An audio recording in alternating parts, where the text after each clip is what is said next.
नमस्कार, मैं विरोध सर, प्रवक्ता, सेठ वीरेंद्र कुमार महाविद्यालय जालौन। आज मैं आप लोगों को बीटीसी तृतीय सेमेस्टर के प्रश्न पत्र कंप्यूटर शिक्षा से भंडारण युक्तियों के बारे में बताऊंगा। भंडारण युक्तियां वे युक्तियां या डिवाइस होती हैं जिनमें हम डाटा को रख सकते हैं और एक स्थान से दूसरे स्थान पर आसानी से ले जा सकते हैं। इनमें से कुछ प्रमुख युक्तियां निम्न है। Number 1, CD. इसे कॉम्पैक्ट डिस्क के नाम से जानते हैं। इसकी भंडारण क्षमता 700 MB होती है। ये एक छोटी युक्ति है। इसके बाद आती है डीवीडी।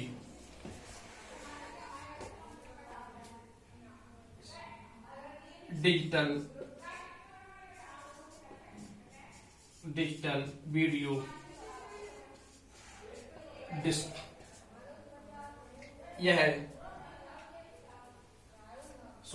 इसकी भंडारण क्षमता 9 GB तक होती है।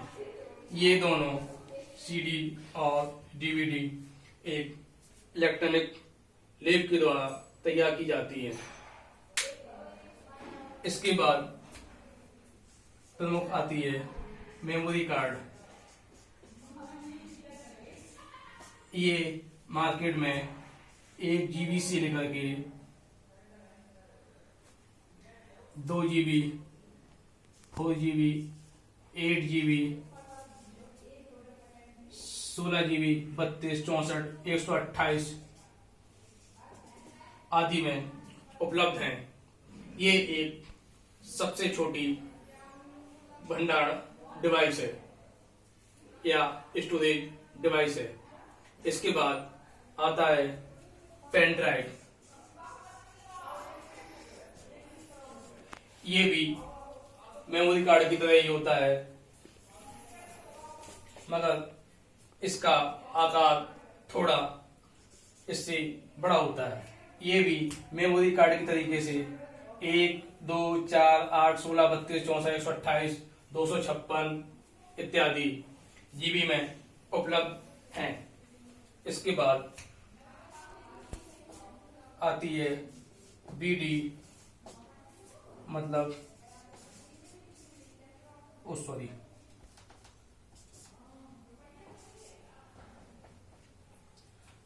Versatile disc.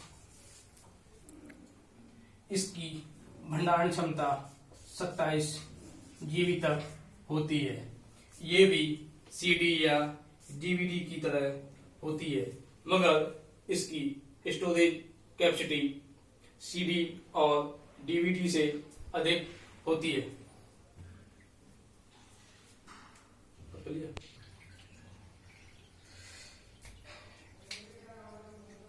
इनका सभी का मुख्य रूप से एक ही कार्य होता है। इनमें किसी भी फाइल को या डेटा को, जिसमें ऑडियो, वीडियो, डॉक्यूमेंट आदि किसी भी प्रकार की फाइलों को स्टोर किया जा सकता है और भविष्य के लिए उन्हें सुरक्षित रखा जा सकता है। इसके साथ ही ये डिवाइसें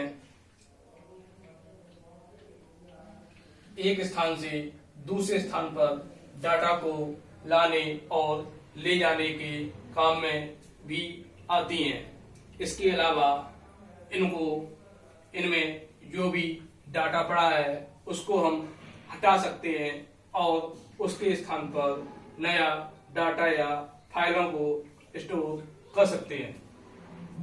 इसके अलावा एक डिवाइस और है जिसे हम हार्ड डिस्क के नाम से जानते हैं।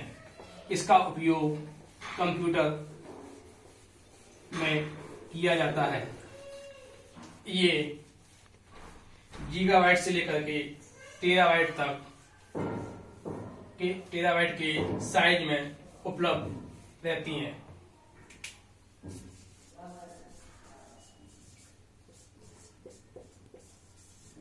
इनका मुख्य रूप से प्रयोग बहुत सारे डाटा को सुरक्षित रखना होता है एवं उसको एक स्थान से दूसरे स्थान पर एक साथ बहुत सारे डाटा को ले जाने और ले आने में मदद मिलती है।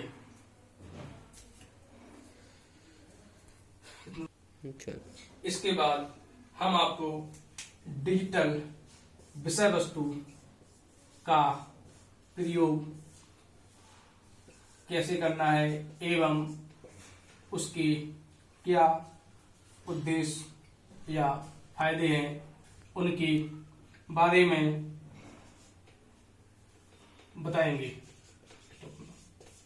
सबसे पहले डिजिटल विषय वस्तु के प्रयोग करने से समय की बचत होने लगी है।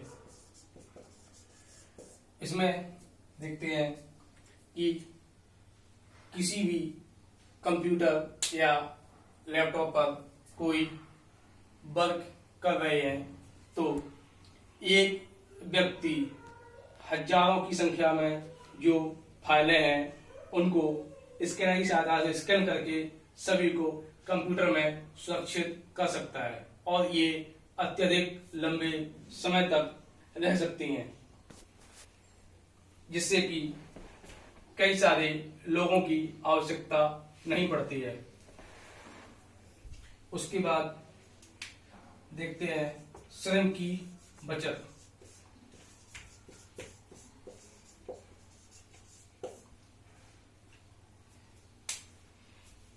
यदि देखा जाए तो एक बैंक कर्मचारी को अगर नोटों की 10 या 20 गड्डी दे दी जाए तो संभवतः वह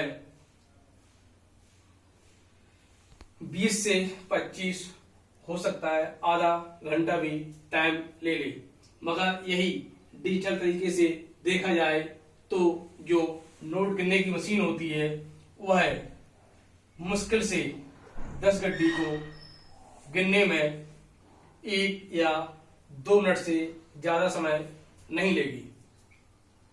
इससे श्रम की बचत हो जाती है। इसके बाद देखते हैं आधुनिक तकनीकी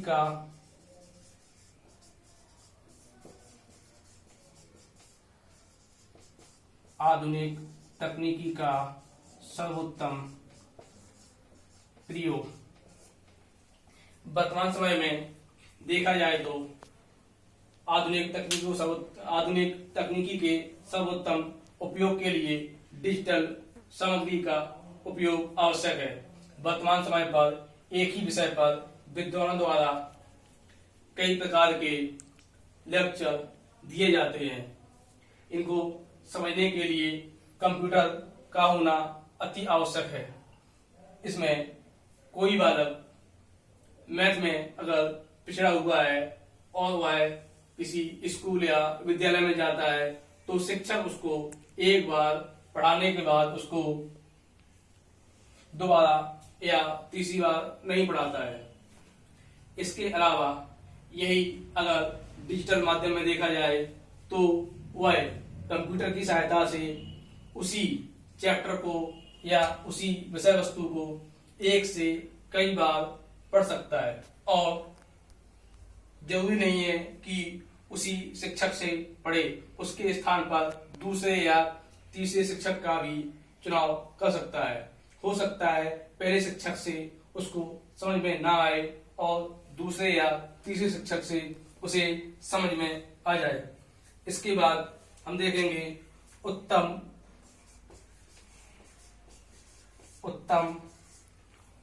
गुणवत्ता के लिए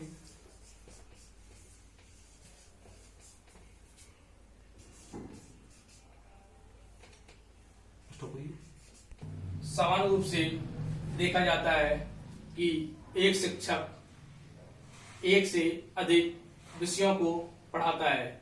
जैसे कि कोई एक शिक्षक साइंस और मैथ दोनों पढ़ा रहा है, मगर वह मैथ में ज्यादा अच्छा है और किसी बच्चे को उसकी मैथ अच्छे समझ में आती है तो किसी बच्चे को उसकी साइंस अच्छे से समझ में आती है। लेकिन एक बालक ऐसा है जिसे कि दोनों चीजें समझ में नहीं आ रही हैं। इसके लिए वह डिजिटल रूप में अपने कंप्यूटर या मोबाइल का उपयोग करके यूट्यूब या इसी प्रकार की अन्य वेबसाइट का सहारा लेकर वह मैथ वाले से अच्छी तरीके से मैथ समझ सकता है और साइंस वाले से अच्छी तरीके से साइंस समझ सकता है। इसके बाद अंत में हम देखेंगे आधुनिक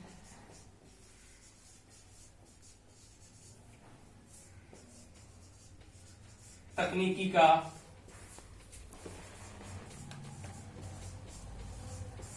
ज्ञान। किसी भी कंप्यूटर या लैपटॉप को चलाने के लिए तकनीकी का ज्ञान होना आवश्यक है। इसके लिए आपको computer, internet, e books, smartphone, mobile या इसी प्रकार की अन्य डिवाइस के बारे में आपको जानकारी होनी चाहिए, तभी आप इस प्रकार की सारी क्रियाएं मोबाइल या कंप्यूटर के माध्यम से कर सकते हैं। अन्यथा आपके लिए ये थोड़ा मुश्किल सा काम प्रतीत होगा। इस लेक्चर में बस इतना ही, मिलते हैं अगले लेक्चर में।